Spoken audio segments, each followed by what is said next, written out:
Passado resolvido, futuro decidido. Capítulo 4. O segredo das crianças. O segredo do sucesso em todas as áreas da sua vida, independentemente daquilo que você considerar sucesso, é iniciar algo com o sentimento de criança e colocar esse objetivo em execução como um adulto. Um tabu que perdurou por décadas e que felizmente começa a cair por terra é o da terapia. Durante muito tempo, foi senso comum que frequentar o consultório de um analista, psicólogo ou psicanalista era frescura, bobagem, perda de tempo e dinheiro, ou atestado de loucura. Se você nunca ouviu isso de um colega, já deve ter escutado de algum familiar mais velho. Hoje, a terapia é encarada com melhores olhos por grande parcela da sociedade. A importância da saúde mental é debatida em diversos meios e cada vez mais pessoas buscam entender seus problemas. Mas um aspecto crítico perdura: a necessidade do processo longo que leva alguém a se tornar um indivíduo terapeutizado. O profissional, afinal de contas, precisa entender todo o histórico de seu paciente para conseguir realizar um diagnóstico apropriado, e o faz através de muitas perguntas sobre o passado e sobre possíveis projeções do futuro. A demora, na verdade, está no paciente. Ele precisa aprender a se abrir e dar a resposta que o analista precisa ouvir, ou que ele mesmo precisa escutar. O processo de coaching, entretanto, costuma ser mais rápido. Neste livro, por exemplo, eu não preciso saber da especificidade dos seus problemas. Não preciso sequer saber seu nome, mas você precisa se conhecer e precisa estar disposto a ser honesto consigo mesmo e com o que sente ao ler cada provocação de pensamento. Até agora, não ofertei solução nenhuma, e já adianto, você não encontrará respostas neste capítulo. Ainda que muitos profissionais ofereçam soluções que dizem ser imediatas e espontâneas, esta não é minha metodologia. Ainda assim, considero as coisas que faço sustentáveis e duradouras. É daí que vem o nome da minha empresa, a Evo. Perpetuação, eternidade. É claro que certas situações podem ser resolvidas rapidamente, mas as suas soluções internas não podem ser entregues de repente. Sem um processo adequado, é preciso preparação, é preciso construir o caminho até a solução. Se você não o reconhecerá, ele não será seu. E um caminho não vale de nada quando não é nosso. Você está iniciando o 4º capítulo de nossa jornada, e no final dele terá completado uma parte do caminho, muito pouco perto do que você ainda irá atingir. A sua percepção já pode estar diferente desde que você abriu o livro pela primeira vez, mas tenha certeza de que ela ainda irá mudar de novo, e mais uma vez e novamente. Pior do que ter dificuldade para se abrir é a dificuldade de identificar aquilo que impede você de viver a vida que merece. Como minha cliente que guardou o vestido de noiva do casamento falido, até que entendeu que aquele objeto provocava uma lembrança inconsciente de um evento do passado, de um relacionamento que não existia mais. É importante entender que, de acordo com a neurociência, uma lembrança é uma reconstrução do passado. Quando essa mulher reconstruía no inconsciente um evento do passado que no presente não existe mais, seu cérebro fazia ela se comunicar como uma mulher casada. Ao alimentar essa ilusão, inconscientemente, ela acabava buscando, sem perceber, homens que tinham interesse em se relacionar com amantes. Entenda, conscientemente, ela sabia que estava solteira. E por isso, procurar alguém para se relacionar era uma possibilidade. Porém, seu inconsciente não entendia o mesmo e reconstruía, por meio de suas lembranças, o casamento que não existia mais. Ela estava à procura de relacionamentos, porém se comunicava como se fosse uma mulher comprometida. e acabava atraindo pessoas nas mesmas condições, homens casados. E até que o evento em questão seja ressignificado, é isso que continuará acontecendo, a busca por revivê-lo até o acerto de contas que todas as pessoas buscam. Essa triste consequência é possibilitada por um motivo simples.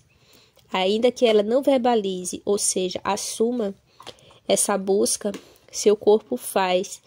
Grande parte da nossa comunicação não precisa ser oral, e sim corporal, e por nossas expressões, que às vezes nem percebemos, mas são entendidas por quem nos observa. O equilíbrio. Certa vez, ao chegar a casa, depois do trabalho, fui recebido pelo meu filho. Entusiasmado, ele perguntou se eu já havia lido um livro da prateleira que prometia listar os segredos dos homens mais ricos do mundo. Quando disse que sim, sua réplica me surpreendeu. E qual é o segredo, papai? A resposta que dei para ele foi sobre o equilíbrio entre ser criança e ser adulto. Mas como assim?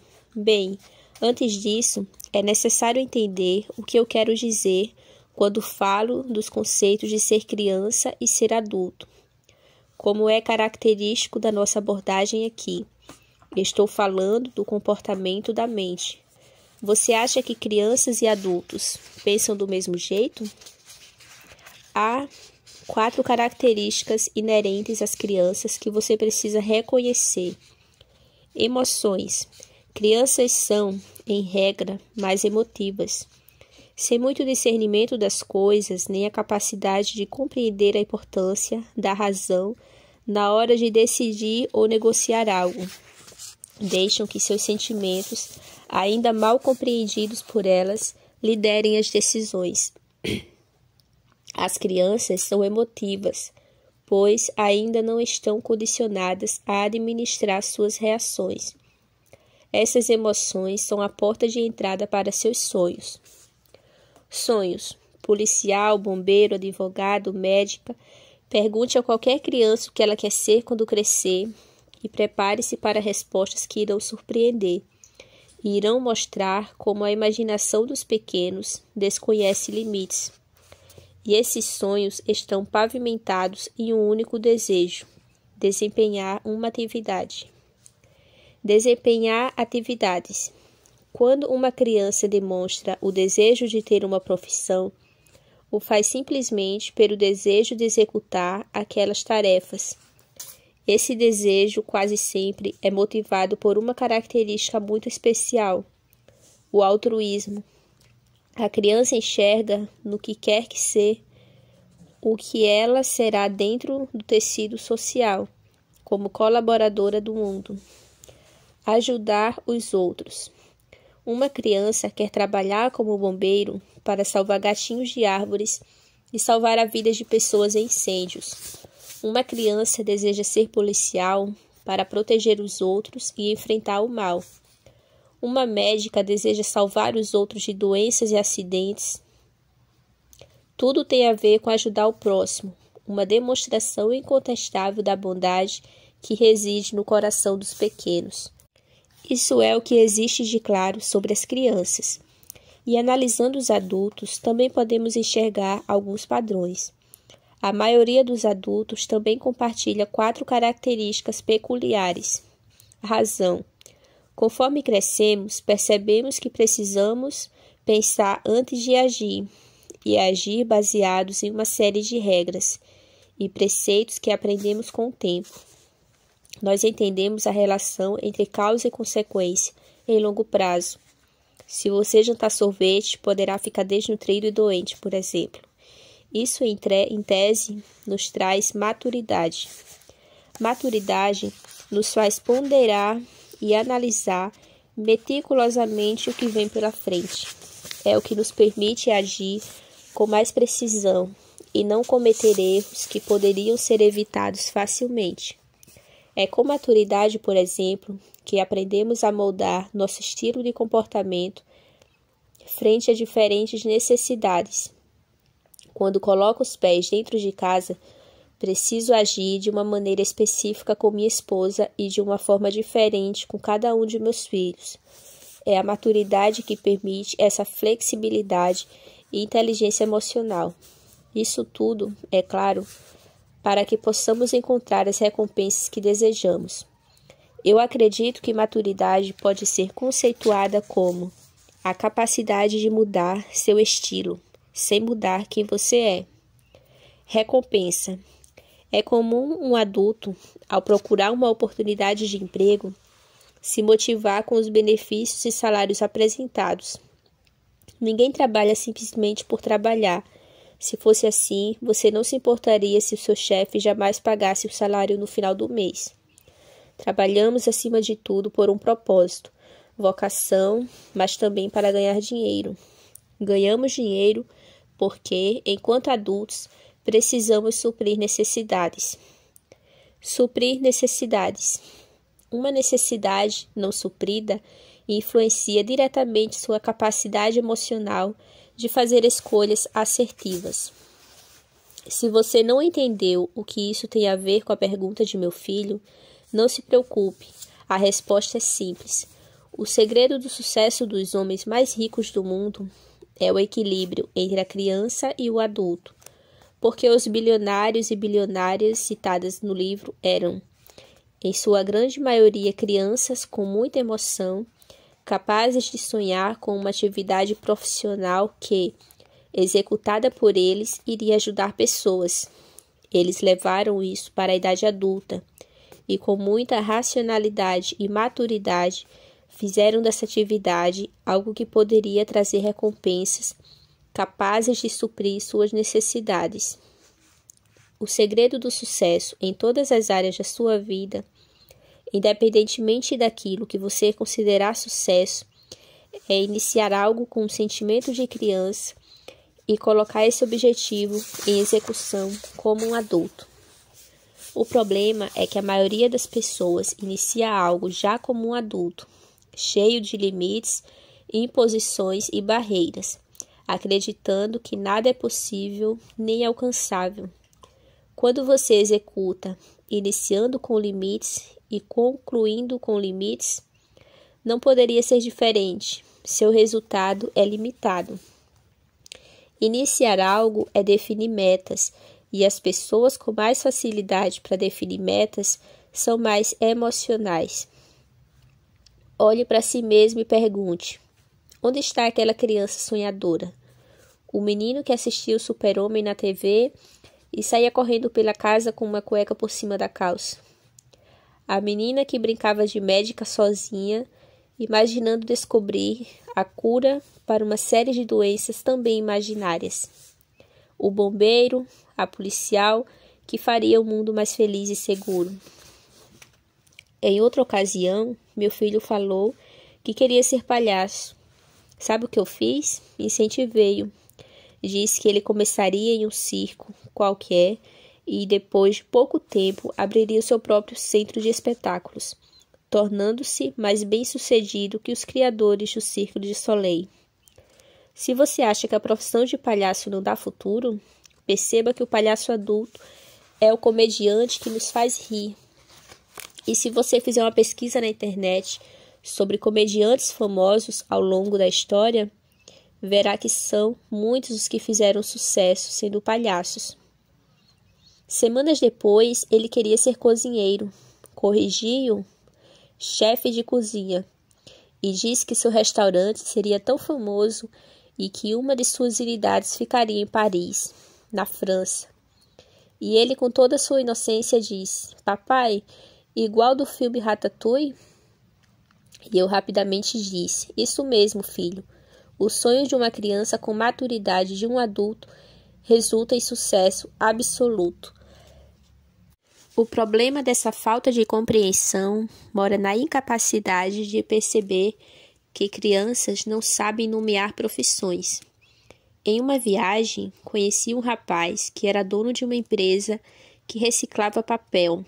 Ele fazia acordo com gráficas em São Paulo e todo mês recolhia material descartado por elas para criar produtos recicláveis. Para uma criança, o nome disso é lixeiro. Porém, quando uma criança diz que quando crescer quer ser lixeiro, provavelmente nenhum adulto vai entender que se esse sonho for incentivado, essa criança poderá se tornar no futuro um grande empresário do ramo de reciclagem.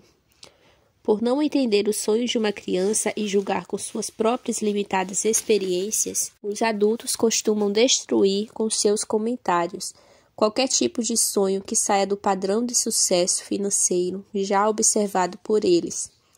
Você tem um lado infantil e um lado adulto dentro de você. O ideal para obter sucesso é equilibrar esses dois lados, assim como equilibramos características em um relacionamento. Uma pessoa é mais racional, a outra é mais emocional. Uma pessoa cuida das contas, a outra planeja viagens. Uma pessoa dirige, a outra ajuda a programar o aplicativo de mapas. O início de tudo, porém, está em libertar o seu lado de criança sonhadora. Se você ainda duvida das motivações infantis, mostro a seguir 2 exemplos que representam o perfeito equilíbrio entre sonho e a vontade de ajudar os outros, com a recompensa e a maturidade. O Facebook foi criado por Mark Zuckerberg com um simples propósito: favorecer a conexão e o relacionamento entre pessoas na época da faculdade. Essa era uma necessidade sua e de seus colegas, criada para ajudar aqueles que estavam ao seu redor. Com a maturidade e a razão, ele patenteou essa ideia e hoje é um dos homens mais ricos e influentes do planeta. O Brasil também tem pessoas especiais assim. Nélio José Nicolai, um inventor, tinha vizinhos bombeiros na década de 1970. A principal reclamação deles era o recebimento de diversos trotes no trabalho, o que resultava em um desgaste inenarrável, além do desperdício de recursos para atender as chamadas falsas. Sua solução, em 1977, foi criar o identificador de chamadas, popularmente conhecido como BINA. O BINA é simplesmente o invento brasileiro mais utilizado no mundo. E se você acha que isso só se restringe a adultos, tem uma novidade para você. Em 2015, David Braga, um menino de 14 anos, morador de Maceió, em Alagoas, vendia material escolar da papelaria de sua mãe para os colegas. De repente, ele teve uma ideia: ajudar pais da cidade a evitarem filas e o estresse de estoques esgotados para conseguirem realizar esta compra do conforto do lar. Foi aí que nasceu a ideia do List It, um aplicativo que reconhece a lista de materiais de uma escola, reúne os melhores preços e realiza a entrega em domicílio. O que há em comum nestes exemplos? Projetos que foram iniciados com uma mente de criança, com muita emoção, capaz de sonhar sem limite, com uma atividade profissional, invenção, profissão, capaz de ajudar pessoas e executados com uma mente de adulto, com muita razão e maturidade, possibilitando que o sonho realizado pudesse ajudar pessoas, produzir recursos e suprir suas necessidades.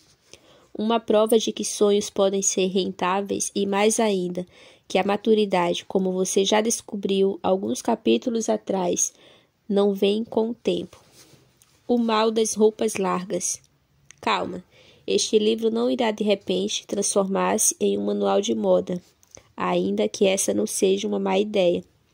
Quero falar de algo diferente, algo diretamente relacionado à autossabotagem. Já reparou que temos a tendência de sempre buscar um lugar de segurança? Todos nós agimos assim, mas esse lugar de segurança é simplesmente o pior lugar em que se pode estar. Tome como exemplo pessoas que têm facilidade para ganhar e perder peso. Elas sempre têm uma peça de roupa, ou várias, que vão caber a qualquer momento. São as apostas seguras para não precisar encarar o efeito sanfona, que certamente faz mal para a saúde daquela pessoa. Nosso inconsciente simplesmente não pode trabalhar com essa opção de segurança, porque essa é a maneira de nosso cérebro encontrar algo teoricamente positivo para justificar nossa permanência em algo negativo. O raciocínio fica mais ou menos assim: tudo bem, se eu engordar, tenho aquela camisa larga que esconde o peso extra. E se eu emagrecer, não a perco. É só colocar o cinto. Quem pensa assim é alguém que simplesmente está alimentando a autossabotagem, como se o maior problema de estressar o corpo no efeito sanfona fosse encontrar camisas. Não é o maior problema, mas seria um incômodo que faria essa pessoa refletir sobre o que está fazendo consigo mesmo. Nosso cérebro sempre vai encontrar um pensamento, sentimento ou emoção positivo para justificar nossa permanência em um comportamento tóxico, um comportamento negativo. O ser humano é normalmente motivado pela dor ou pelo prazer. Não são os únicos sentimentos que nos guiam, mas são os principais. Nós nos motivamos por um evento de dor, uma dor que não é ruim, porque não nos prende. É simples, basta pensar em pessoas que só começam a entrar em ação e viver a vida da forma que sempre sonharam quando descobrem que têm uma doença fatal. Ser movido pela dor é ser movido pelo atraso. Mexer-se apenas quando a ficha cai. Quando você procura ajuda porque está sentindo dor, já perdeu o time e agora precisa correr 2 vezes mais rápido. Mas sua mente diz que aquele é o seu momento e a sua hora. Traduzindo para o português claro, sua mente encontra algo positivo para deixar você atrasado. E eu sou um ótimo e péssimo exemplo disso. Só me descobri profissionalmente depois dos 33 anos. Queria ter me descoberto aos 20 e poderia, porque recebi os mesmos estímulos nestes 2 momentos diferentes da vida. No passado, porém, eu os rejeitei. Recusei uma oferta que uma pessoa havia feito. Eu não me via vivendo a minha vocação real. Não me achava preparado. Tenho um alerta para você. A realidade é dura. Nunca estamos preparados. O que eu trouxe aqui? Algum problema. Quando alguém faz um curso meu ou procura por qualquer variação de ajuda emocional, é normalmente motivado pela dor. Quando promovo o meu trabalho, preciso mostrar para as pessoas sua real necessidade de mudança. Faço isso evidenciando a dor que carregam pelas escolhas não assertivas que fizeram. Se eu falar de outra coisa, as pessoas não virão até mim, porque não se identificarão o suficiente para tomar uma atitude. E isso não significa que eu engano alguém. Eu vou curar a dor, mas preciso deixá-la evidente para que uma atitude seja tomada. Tudo o que eu fiz foi mostrar que ela existe, permitir que você identificasse a dor em si mesmo. Caso contrário, você continuaria apenas identificando a dor alheia, fingindo que todos os erros da sua vida são uma penitência divina ou pura coincidência. Quando a dor motiva, você entra em ação, mas o faz em atraso. E não deve se penitenciar por causa disso, já que, no fim das contas, ensinaram você a viver de maneira contrária a essa. O objetivo aqui é que você nunca mais use isso como algo positivo. Pense na seguinte situação. Você sai de casa, apressado, sem sequer conversar com as pessoas que moram com você, e se envolve em um acidente a caminho do trabalho. Por sorte, sobrevive, e depois de algumas semanas, volta à rotina de sempre. Tenho certeza de que no seu retorno ao trabalho, não importa o quão atrasado esteja, irá abraçar e beijar cada um de seus familiares antes de sair. Isso é algo bom? Com certeza, mas está sendo feito com atraso, porque você deveria ter o costume de trocar carinho com as pessoas que ama todo dia, independentemente do possível atraso para compromisso. Quem se atrasa para o futuro vive do passado, enclausurado na nostalgia. Quem entra em ação, movido pelo prazer, faz as coisas no tempo certo e vive de projeções, com foco no futuro. O passado legitima uma ação, enquanto o futuro impulsiona. Na Bíblia, temos a história de Davi. Davi era um rei legítimo porque matou Golias, e só matou Golias porque antes havia matado um urso e um leão. Em cada fase da sua vida, novos desafios serão propostos, e cada um deles é necessariamente maior que o desafio da fase anterior. Do contrário, você estaria preso na mesma fase. Se seus problemas, discussões e reclamações são os mesmos há muito tempo, é sinal que você não muda de fase também há muito tempo. Você só muda de fase de forma legítima quando decide vencer o desafio atual, sendo sua melhor versão com os recursos que tem. Tive uma cliente que em todas as vezes que ia ser promovida, acabava demitida.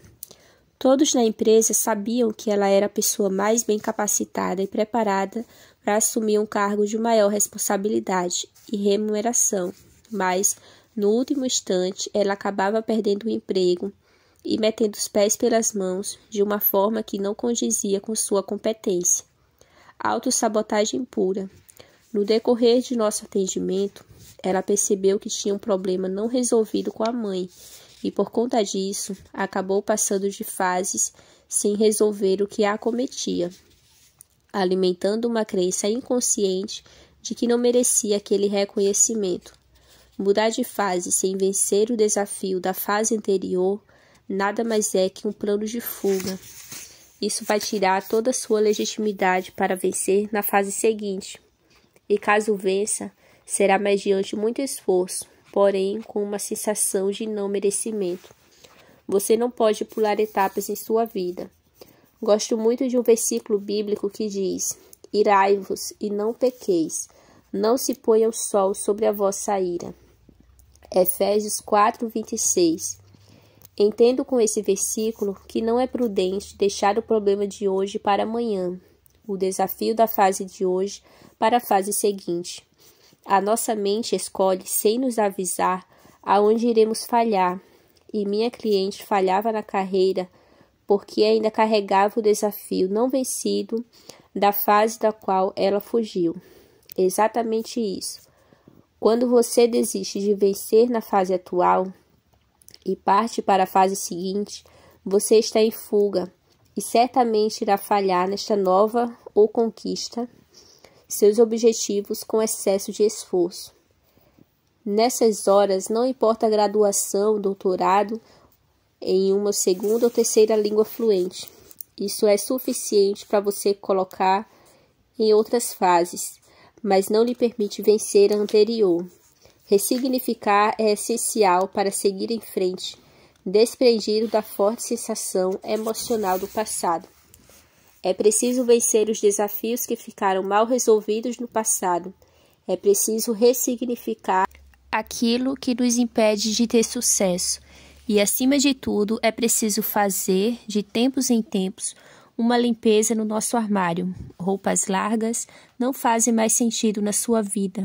Compre uma roupa que é exatamente do seu tamanho e assuma o compromisso com quem você é na forma mais exata.